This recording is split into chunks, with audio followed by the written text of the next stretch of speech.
ang update natin para sa lagay ng ating panahon.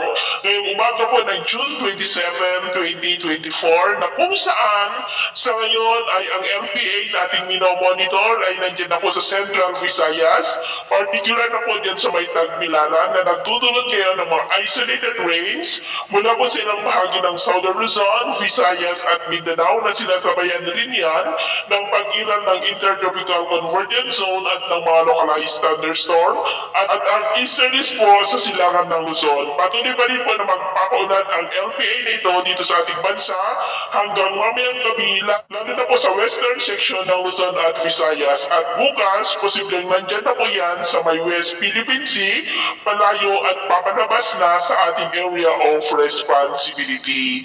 At sa ating long range forecast ay wala naman pong bagyo na namamataan na tatawid dito sa ating bansa hanggang sa susunod na 2 linggo ay posibleng storm free po tayo, pero hindi pa rin inaalis ang posibilidad na may LPA muli na mabubuo sa silangan ng ating bansa sa susunod na mga araw. At sa lagay ng ating panahon, ngayong madaling araw ay mataas pa rin ang tsansa ng mga pag-uulan sa malaking bahagi ng Mindanao, Visayas, Bicol Region, Mimaroc, Quezon at ilang bahagi po ng Batangas. At mamaya ay sisikat ang araw sa malaking bahagi ng bansa, lalo na po dito sa Northern at Central Luzon.